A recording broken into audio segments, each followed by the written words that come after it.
Yet, despite growing evidence that the damage of global warming will soon become irreversible, there seems to be little sense of urgency.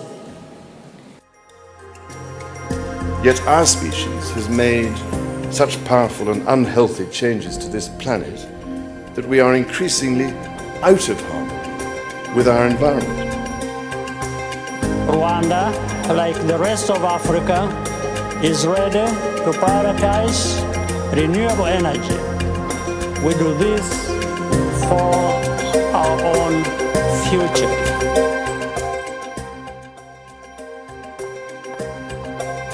From the heart of Africa, Rwanda, I'm Don Mugisha, and this is the Climate Call Podcast.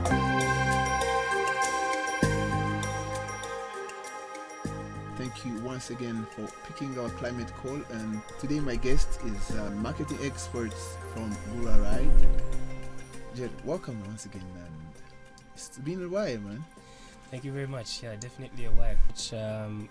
I'm a 360-degree marketing executive and also sales representative. Previously worked in the e-commerce industry, as well as currently working in green mobility and electric mobility industry. I have quite an extensive experience of 4 years in e-commerce and 3 years now, just past the mark of 3 years in the green mobility space. So I've been able to work with reputable, companies and organizations, including Jumia Group. Also, currently working with GURARIDE. I also worked with payment gateways like Colossal Way, a Canadian company, which was based here in Rwanda. Yeah, and it's been quite an experience, quite a ride actually. No, perfect. Yeah. Everyone was hit with the COVID-19 from end of 2019. What is your personal experience? How did you survive, man? Well, it very, very difficult, but it was quite challenging how it was changing the way we live our lives on a daily basis. We, like, for example, in the workspace, it's my first time that I had to work from home, and you have to adjust yourself to the distractions at the home place and make sure you meet your deadlines and carry out your deliverables. Yeah, but that was a new way of living that definitely opened up our eyes as well in terms of how to carry out business, and it actually was speeding up service delivery to consumers, and businesses were thinking new ways of reaching their consumers other than just based on physical shops or physical addresses. So it changed the way business was done in the entire country and also entire world actually. So it was a new challenge that we took on happily, and then we learned from it. It's amazing. I'm talking with a marketing expert. Like, we are in the aftermath of COVID. How are people faring with the new norms? Yes, like I mentioned before, everything is now digital. So digital is the new normal. You have to adjust everything you do on a daily basis. I mean, even the government bodies now are doing QR codes and electronic signing of documents, which was never thought of before. Lambo at every exactly. sector. Yes, so definitely had a huge impact in terms of economies. It pulled down our economies. Also, employment rates were down, as well as also salaries being trimmed. There's a lot of negative effects that we encountered, but we've been able to adjust as humans. This is something that I like about the human race. That's why we're humans. Actually, we're different from other animals because we adapt. So we're able to adapt, and we're still here and striving to be better. So you mentioned technology, and it's really amazing. Like, how do you see the real impacts of technology over choices and the priorities of citizens? Yes, so technology, if you look at the way the world is operating now, it's almost like we are one world. We are one big country.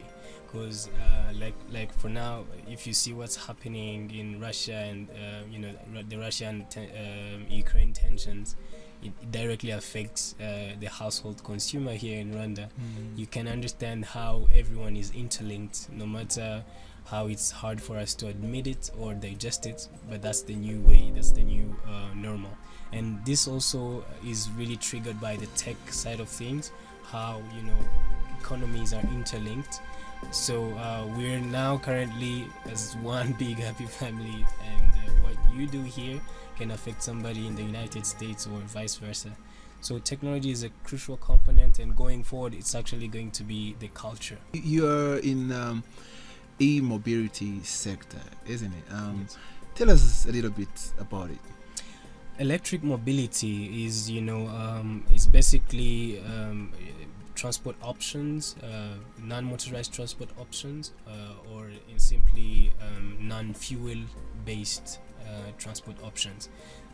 It's a system where it's an ecosystem where vehicles are transitioning from ICEs. By ICEs I mean internal combustion engines to electric driven batteries to power these vehicles. So yeah, currently we are seeing the uptake in Rwanda, and we look forward to transitioning completely to green mobility, electric mobility, because it's the ultimate way or solution to the problems we're facing as Africans and the world at large of climate change. So mobility and transport is a very huge contributor to emissions, global emissions, and once we are able to tackle this one, it means that the oil companies or the oil manufacturing entities will not have a market. So if we do not rely on oil anymore, there's a lot that will be changed. And you can also think about the inflation. It's mostly triggered by fuel. Once fuel goes up, everything goes up. Basically the life of a consumer becomes a nightmare. So if you can detach yourself from the dependence, depending on fuel, then you as an economy or as a country, you can safely say that you're free in terms of pulling the economy from the ground to up. GURARIDE came in a very, very interesting way. So our founders had a visit here, and once they toured the country, like they were here like tourists, they saw the country as in a different perspective than the other African nations that they're familiar with. So they were like, oh, okay, this is a culture that is different from an African culture. So they actually now went on and did some digging of the way business is done. Things like registering a business here is less than 6 hours and it's free, and the political will in terms of moving towards a green economy. So they sat down and say, okay, what can we do? What solution can we bring on the market? That can help the country, reach its goal, ultimate goal of becoming fully green.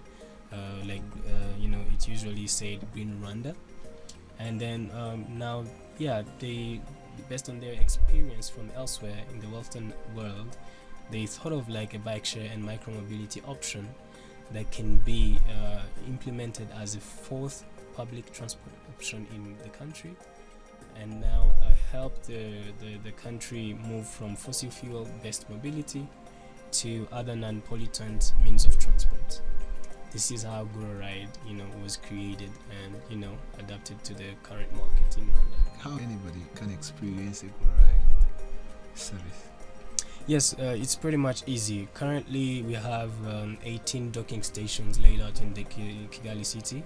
So in one area, usually called the Central Business District, we have around 7 stations there. Also 2 stations in the new car-free zone called Imbuga City Walk, and 1 station in Norsken, at Norsken.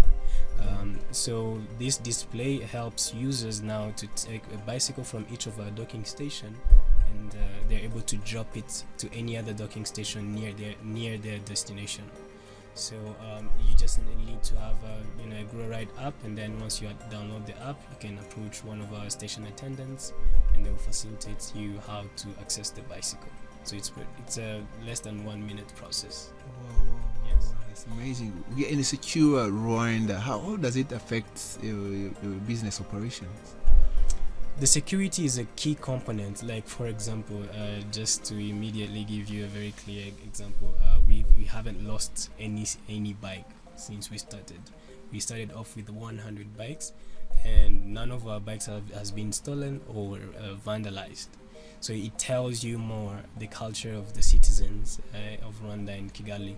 So a safe country, with the safety measures and the ability to protect your investment is something that definitely attracts investors to any market. So it has been playing a key role in terms of driving this business forward, and we are seeing the fruits and the results, and the adoption is quite massive. I also like riding, and I've tested it. It's really amazing. If you just take it to a gender perspective, I've seen you at every how do you call it? Docking station. Docking station. I always find women there. And even as charging stations, I find women there. How do you relate your business with the current gender movement? Yeah, empowering women movement that is going on here in Rwanda. It's interesting that you ask that question, because when we came back into the country, the founders in this case, when they came back, fully decided on implementing this solution. What we found, because it's relatively a new business in the country, there was the lack of skill set and capacity, and also the experience. So and this is quite a technical business that requires the know-how, the necessary know-how of operating it. So we took it upon ourselves, like, why don't we do capacity building, and create our own skill for our own solution, and maybe also create a labor force for the rest of the industry. So as soon as we had this idea, we did our homework and some research, and we found that the women involvement in transport sector in the country is less than 6%. So that means over 94% of the transport industry are males, people involved in the transport industry. So we're like, this is not something ideal for a country that is a leading country in terms of women advocacy, women empowerment. We have to change this. So now we decided to start a training program that takes on young individuals with emphasis on women, in terms of giving them the skill sets, bicycle assembling training, in terms of repairs, maintenance, also technical operations of the bicycle system, bike share system, and also we train them in road safety measures for cycling. So all these females and other individuals were now able to work for us, but also work with other reputable institutions currently in Rwanda. So and all these individuals that we have, alumni, are the ones that are going to help GURARIDE expand into other districts of the country. So we give that a priority. We've been able to train over 2,200 people. 55% of that number were female. So that's why you see most of our stations attendants are women. Oh, that's really, really, really amazing. The GURARIDE CEO always quote Rwanda as the readiest country in Africa for green e-mobility. What are the facets and the facts? Fact is, Rwanda is the most readiest in terms of political will on the African continent. That's number one. And where you have political will, you drive a lot of change. Definitely. And on top of that, we have the infrastructure. If you look around, most roads in Kigali have cycling lanes. So you cannot implement a bike share scheme or a public bike share transport option without cycling infrastructure. So this is very crucial. So when we scan through the country, even you'll be surprised to hear like in districts like Huye, Musanze, they have cycling lanes. So this is the kind of forward thinking that African countries need to help these kinds of solution erect on our continent. So that is why of course, like you mentioned, our CEO mentions that Rwanda is the most readiest country in Africa. And Rwanda is also a strategic a place for us, because this is a solution for African countries, the entire continent. So we see Rwanda as the exporter of this solution to other nations. So using Rwanda as as our main hub to now export this solution to other countries, starting with closest to us East African community countries, and then slowly branching out to Central and West Africa, and hopefully cover the entire continent. You tap into sphere in climate impact, so in transport and also in adopting technology. I just want to ask you a little bit on the functionality of your system. You have a physical and also online. Can you try to differentiate that? Yes, thank you. Like I said, with what COVID-19 left us, every business is going digital. Sure. And what most people don't know, if you put most of your operations in a digital way, you actually reduce on your OPEX, the cost of operation. So you can adequately track your resources and place them into areas of interest or focus in priorities, and then reduce on what you spend on a monthly basis to make sure the business is kept on going. But in GURARIDE, the way we've done it, maybe to give you a little bit of a background, GURARIDE is a public bike share transport company, committed to the sustainability of micromobility in Africa, starting with Rwanda, where our main goal is to facilitate the transition from fossil fuel-based mobility to other non-pollutant transport options. So the way we've done this, we combine a multimodal fleet into a single app to enable users to choose their ride preferences. So we currently have one app called GURARIDE app, where users can log in, sign up and log in. It's accessible on iOS and Android as well. And then once you log in, you're able to scan a QR code on a bike, and then the bike is accessible to you. So with that also, we are quickly integrating e-bikes on the market. We'll be having smart lock systems, so people will no longer need any assistance between them and getting the service. We'll just scan off the bike on the docking station from the docking station, and then they just use their ride.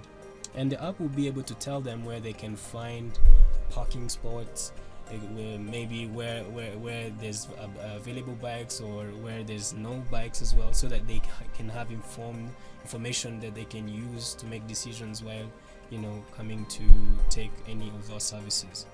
That's one. And also they'll be able to see, okay, if I want to park, where can I park? They'll see all this information. Like for example, if you're riding to exercise, you will be able to see, okay, how much distance have I covered, and then you can also see how much emission have I avoided or offsetted. All these things, information that can help people grow more eco-consciously, so they can understand the importance of shifting to green micromobility or electric mobility. Are people adopting the use? Currently, yes, we've seen a very great uptake, because we just passed our 80,000 mark of completed rides, and you'll be surprised that 27% of these completed rides were done by female in a country. Is it affordable? It's quite affordable, because right now to ride with GURARIDE, you only have to pay 200 Rwandan francs per hour. Oh man. So should do that daily. Yeah, the interesting thing about here, if you look around the market here in Rwanda, every transport option is charging per distance. And since all the transport options in Kigali rely on fuel, if you get charged per distance, you pay a lot of money. Sure. So what we did, we say, okay, we won't charge per distance, we'll charge per time, and we are not relying on fuel. So it doesn't matter where you go, as long as you're in your interval of minutes, you still pay the same amount. Oh, that's amazing. 6 years ago, Kigali City introduces car-free day, and now we have car-free zones everywhere. How does it inspire your operation, and what are some incentives available?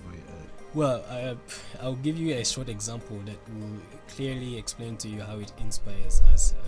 Like, for example, as soon as we saw the car-free zones being erected, and the idea of making sure they diminish vehicular circulation, we added a new product to our product line, which we call electric kick scooters. The one you just stand on and then you move forward. Yeah, so for car-free zones, we'll have these in these areas because there's no vehicular circulation, so there's less risk of any fatalities or accidents. So you understand how we are very much committed to ensuring that we give the best service, the best exquisite customer experience ever. So in terms of now coming back to incentives, the government of Rwanda has played a key role in making sure green mobility players and also micro mobility players get the incentives they need to make sure the solutions they're providing are affordable to the end consumer.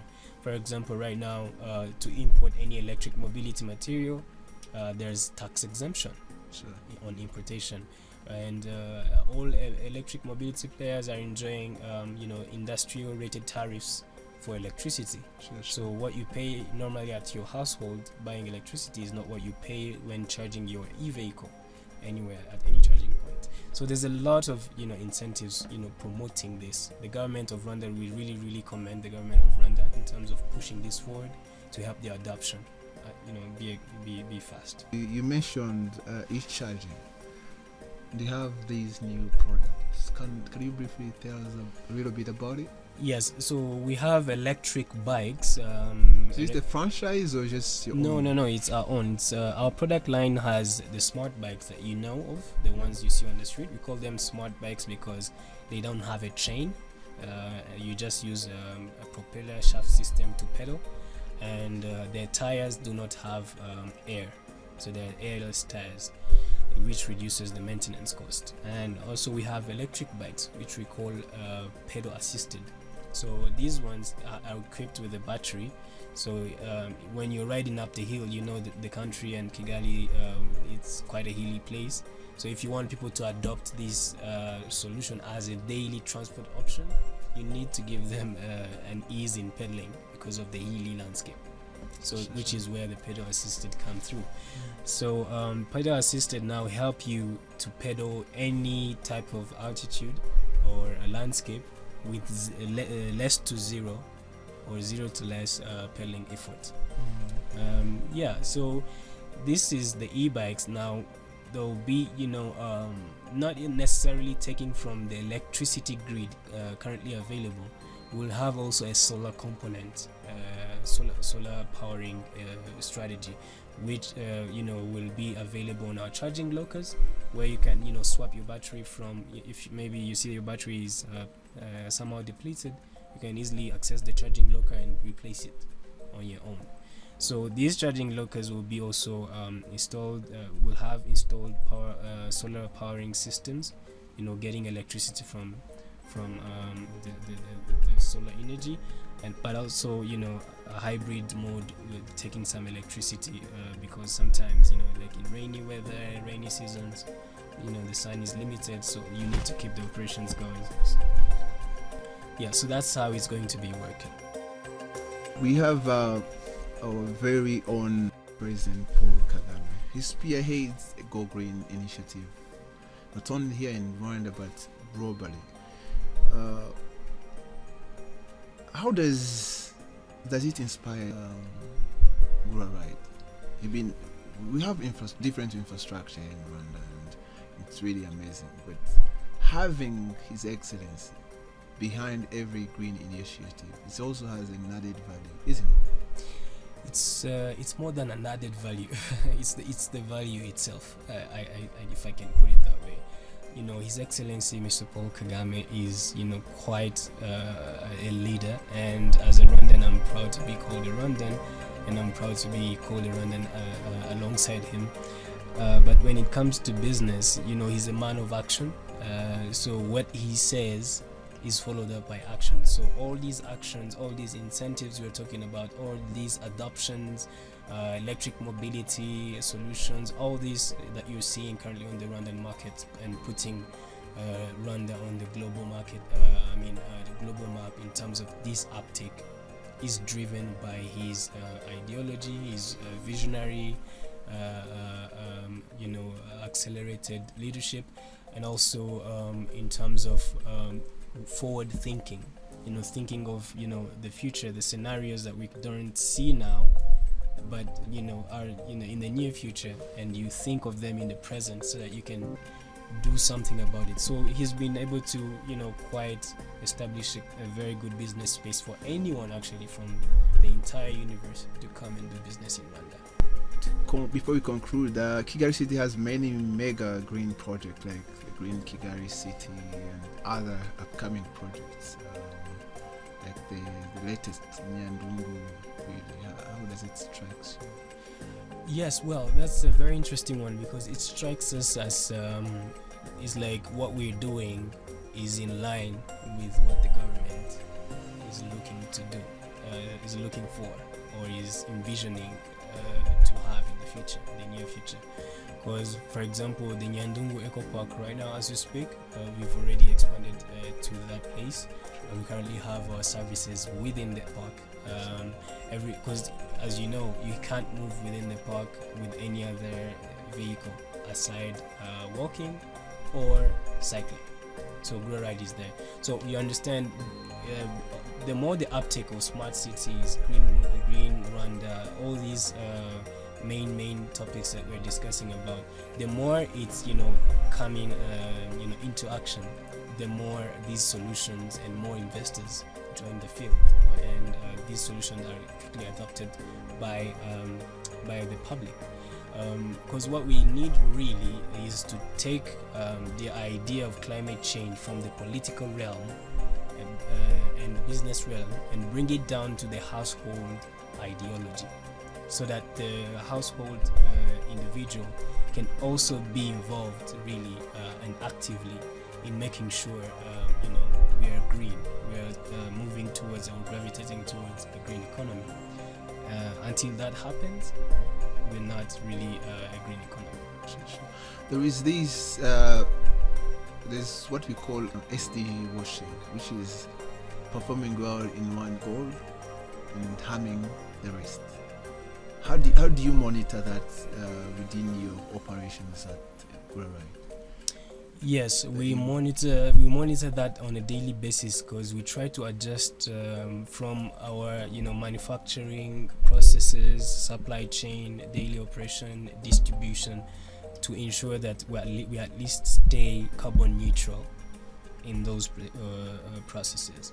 And also we try to stay gender resilient, also in thinking of how we can do inclusivity in all our operations and our processes. So it really comes down to breaking down all the facets or the segments of your business and ensuring each of them is following the standards set in terms of being green, in terms of the life standards of your employee, the quality of employment. Are you gender resilient? Are you allowing diversity in your hiring processes, in your daily operations, in terms of, okay, do you have women, do you have people with disabilities, do you have different kind of religions, all these. So you have to keep track of all these to ensure that your company is not only there to collect revenues, but is there to also improve the lives, surrounding it. So that is how I can put it. Thank you. This is Mr. Jerry. We always end our segment with what we call a climate call. So climate call, how it works, you just call any, it might be a partner in business, it might be your client, it might be someone that you really recommend to be part of this movement of greening our world and sustainable as possible. What would be your climate call? My climate call, I won't put it to an individual. I will put it to maybe a sector.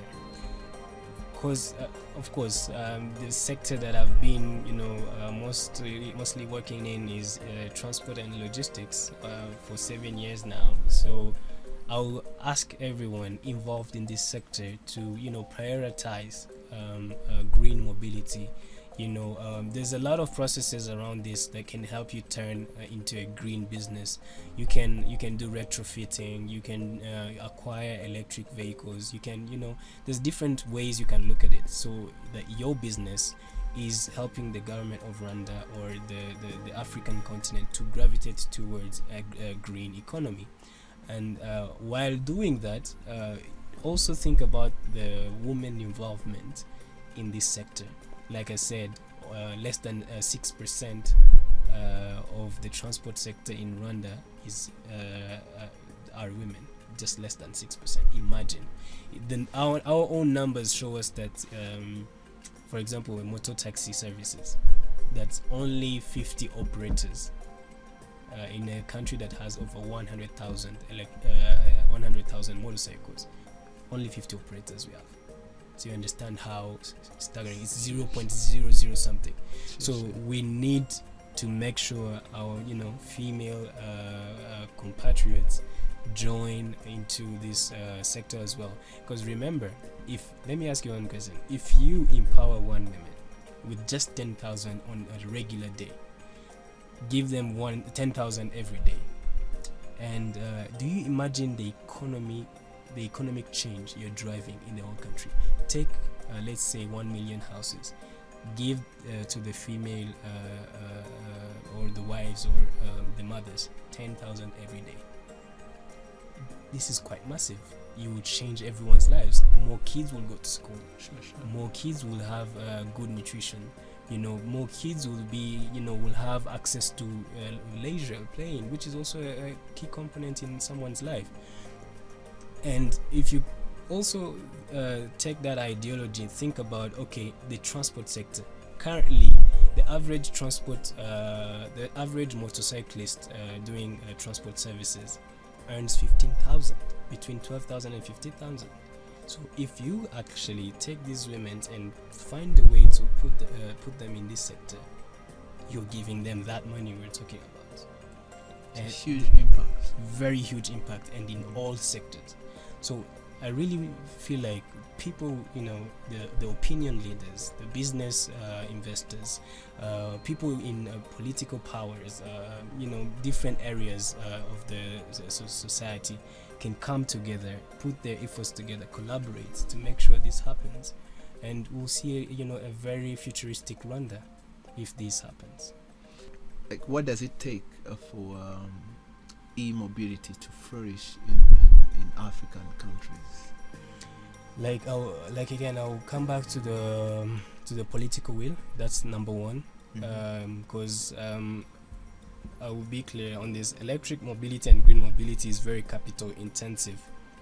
By that I mean the initial price of acquiring an EV is very high, because the technology is new and still in its nascent stages. So it's quite expensive to get. So it needs government subsidies, it needs government incentives, it needs all kinds of support from different areas, so that the end consumer is not the one carrying this price. Because what will happen is, if the end consumer is carrying this price, then they will not buy it, they will not opt for it. So that means if you don't do something about it, then the adoption is not there. So electric mobility really needs the political will, but as well as perfect, by perfect I mean very on point synergies between the private sector and the public sector. that is the only way we'll be able to drive the adoption to a level we need. So in Rwanda, we're doing very well.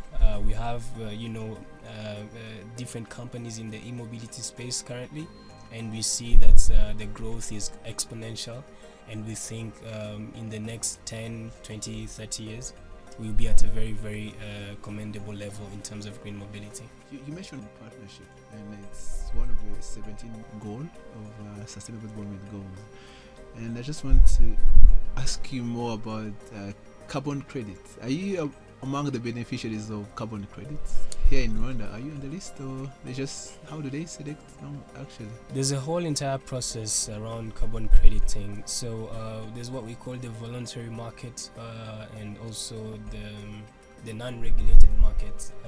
Which the voluntary market is the non-regulated market, and there's the regulated market. So there's an entire process that each business goes through in terms of validating their offsetted emission, their carbon credits, which you know as carbon credits. So carbon credits means the amount of CO2 that you have avoided. So there's a process that we're going through as well, because it's quite a rigorous process to actually get your carbon credits approved and credible. And then once you have that, then you can benefit from the market, the voluntary market or the regulated market.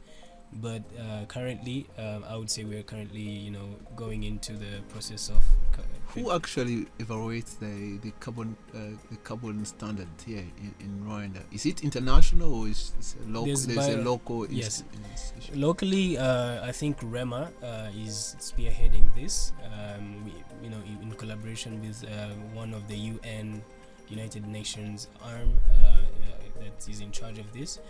But there's also different ways where countries have bilateral relationships in terms of having business individuals or business players in the business space in these countries come up with carbon crediting, and then they validate them based on the bilateral agreement they have, and then they're able to trade among between each other.